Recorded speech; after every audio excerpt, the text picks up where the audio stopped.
ಜನರ ಧ್ವನಿ, ನಿಮ್ಮ ಊರು ನಿಮ್ಮ ಸಮಸ್ಯೆ ಪರಿಹಾರ ಒಂದೇ. ಬಿಂದಾಸ್ ನ್ಯೂಸ್ ಕನ್ನಡ. ನಮಸ್ಕಾರ ವೀಕ್ಷಕರೇ, ಬಿಂದಾಸ್ ನ್ಯೂಸ್ ಕನ್ನಡದಲ್ಲಿ ನಿಮಗೆ ಸ್ವಾಗತ. ದಾವಣಗೆರೆಯಲ್ಲಿ ಅಲ್ಪಸಂಖ್ಯಾತರ ಕುಂದುಕೊರತೆ ಸಭೆ, ವಿವಿಧ ಸಮುದಾಯಗಳ ಸದಸ್ಯರು ಕುರಿತು ಚರ್ಚೆ. ದಾವಣಗೆರೆ ಜಿಲ್ಲಾ ಪಂಚಾಯತ್ ಸಭಾಂಗಣದಲ್ಲಿ ನಿನ್ನೆ ನಡೆದ ಕರ್ನಾಟಕ ರಾಜ್ಯ ಅಲ್ಪಸಂಖ್ಯಾತ ಆಯೋಗದ ಅಧ್ಯಕ್ಷರಾದ ಶ್ರೀಯುತ ಯು ನಿಸಾರ್ ಅಹಮದ್ ರವರ ಅಧ್ಯಕ್ಷತೆಯಲ್ಲಿ ಅಲ್ಪಸಂಖ್ಯಾತರ ಕುಂದುಕೊರತೆ ಸಭೆಯನ್ನು ನಡೆಯಿತು. ಈ ಸಭೆಯಲ್ಲಿ ದಾವಣಗೆರೆ ಜಿಲ್ಲಾ ಪಂಚಾಯತ್ ಮುಖ್ಯ ಕಾರ್ಯನಿರ್ವಹಣಾಧಿಕಾರಿ ಗಿಟ್ಟಿ ಮಹಾದೇವ್ ವಿಠ್ಠಲ್ ರಾವ್, ವಕ್ಫ್ ಬೋರ್ಡ್ ಅಧಿಕಾರಿ ಮೊಹದಂ ಪಾಷಾ, ಜಾಕೀರ್ ಹುಸೇನ್ ಸೇರಿದಂತೆ ವಿವಿಧ ಇಲಾಖೆಯ ಅಧಿಕಾರಿಗಳು ಭಾಗವಹಿಸಿದರು. ಜಿಲ್ಲೆಯ ಜೈನ್, ಕ್ರಿಸ್ತ ಮತ್ತು ಮುಸ್ಲಿಂ ಸಮುದಾಯದ ಪ್ರತಿನಿಧಿಗಳು, ವಿವಿಧ ಮಸೀದಿಗಳ ಹಾಗೂ ಮದ್ರಸಾಗಳ ದರ್ಗಾಗಳ ಅಧ್ಯಕ್ಷರು ಸಭೆಯಲ್ಲಿ ಉಪಸ್ಥಿತರಿದ್ದರು. ತಮ್ಮ ತಮ್ಮ ಸಮುದಾಯಗಳಿಗೆ ಸಂಬಂಧಿಸಿದಂತೆ ವಿವಿಧ ಸದಸ್ಯರು ಹಾಗೂ ಬೇಡಿಕೆಗಳು ಆಯೋಗದ ಅಧ್ಯಕ್ಷರು ಗಮನಕ್ಕೆ ತಂದರು.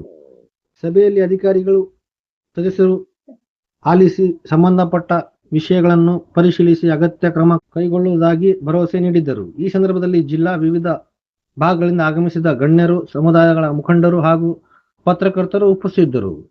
ವರದಿ ಎಸ್ ಬಡಗಿ, ಬಿಂದಾಸ್ ನ್ಯೂಸ್ ಕನ್ನಡ, ದಾವಣಗೆರೆ.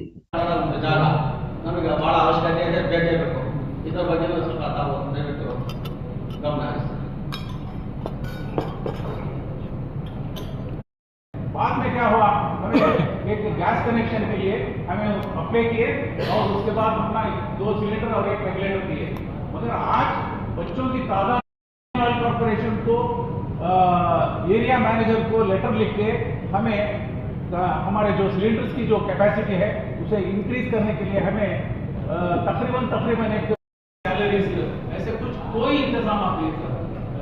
पहले वादा करे थे उन्होंने कि हमें आप तो शुरू कर लो, हमें है ना इंतजाम करेंगे बोल के, मगर अब तक क्या भी वहां से कोई सर हमें रुपये सामान बोल रहा हूँ हरियाणा से, इधर से हरियाणा रुपये सामान बोल के हरियाणा तालुक से चाहिए वो तो ग्राम थाना के अंदर होना चाहिए। वो पंचायत के जो पीडीओ होते हैं तो उनको एनओसी मांगेंगे तो बोलते हैं कि हमारे लिमिट के अंदर नहीं आता तो हम नहीं दे सकते।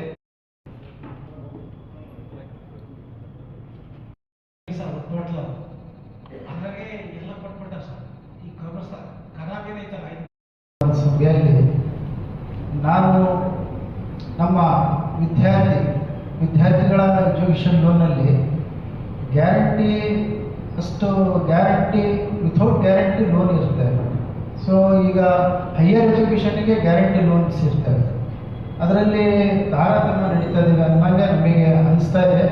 ಭಾಳಷ್ಟು ವಿದ್ಯಾರ್ಥಿಗಳು ಈಗ ಉನ್ನತ ಶಿಕ್ಷಣ ಪಡೆಯಲು ವಂಚಿತರಾಗ್ತಿದ್ದಾರೆ.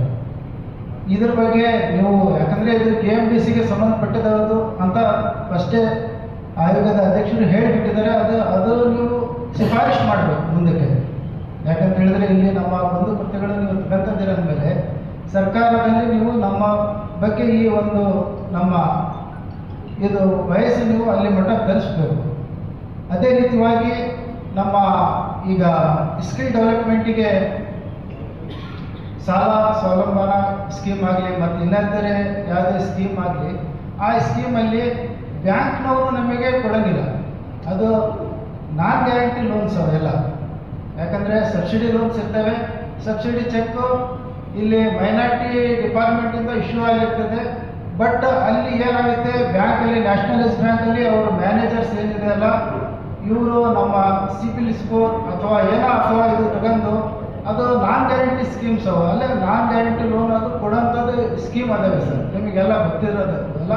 ಬಟ್ ಅವರು ಏನು ಕೇಳ್ತಾರೆ, ಗ್ಯಾರಂಟಿ ಕೇಳ್ತಾರೆ, ಶ್ಯೂರಿಟಿ ಕೇಳ್ತಾರೆ, ಇನ್ನು ಹಲವಾರು ಡಾಕ್ಯುಮೆಂಟ್ ಕೇಳಿಬಿಟ್ಟು ಅವ್ರಿಗೆ ಏನು ಮಾಡ್ತಾರೆ, ಅಡ್ಡಾಡಿಸಿ ಅವರಿಗೆ ಲ್ಯಾಬ್ಸ್ ಇಂಥವು. ಅದು ಕೊಡೋದೇ ಒಂದು ತಾಲೂಕಿಗೆ ಕನಿಷ್ಠ 3, 4 ಅಥವಾ 5. ಅದನ್ನು ಯಾರು ಶಾಸಕರಾಗಲಿ MP-ಗಳಾಗಲಿ ಎಂಥವು ಶಿಫಾರಸು ಮಾಡಿದವ್ರಿಗೆ ಮಾತ್ರ ಕೊಡ್ತಾರೆ. ಇದಕ್ಕೆ ಜಿಲ್ಲಾ ಮಟ್ಟದಲ್ಲಿ ಒಂದು ಸಮಿತಿ ಇದ್ದರೆ ಆ ಸಮಿತಿದವರು ಏನು ಶಿಫಾರಸು ಮಾಡಿ ಕರೆಕ್ಟಾಗಿ ಇವರು ಸ್ಕಿಲ್ ಡೆವಲಪ್ಮೆಂಟಿಗೆ ಸಾಲ ಕೇಳ್ತಾರೆ, ಇವರು ಡೆವಲಪ್ಮೆಂಟ್ಗಾಗಿ ಕೊಡಬೇಕು ಅನ್ನೋಂಗೆ ಇದು ಇಲ್ಲಿ ನಮ್ಮ ಜಿಲ್ಲಾ ಮಟ್ಟದಲ್ಲಿ ಒಂದು ಸಮಿತಿ ರಚನೆ ಆದರೆ ಆ ಸಮಿತಿಯವರು ಶಿಫಾರಸು ಮಾಡಿದರೆ ಒಳ್ಳೆಯದಾಗುತ್ತೆ. ಯಾಕಂತ ಹೇಳಿದರೆ ತಾಲೂಕು ಮಟ್ಟದಲ್ಲಿ ಅಲ್ಲಿ ರಾಜಕಾರಣಿ ಆಗುತ್ತೆ. ಅವರು ಶಾಸಕರು ಶಿಫಾರಸು ಮಾಡಬೇಕು. ಶಾಸಕರು ಯಾರಿಗೆ ಶಿಫಾರಸು ಮಾಡ್ತಾರೆ ಅವರೇ ಡನ್. ಈಗ ಹಾಂ ಸರ್,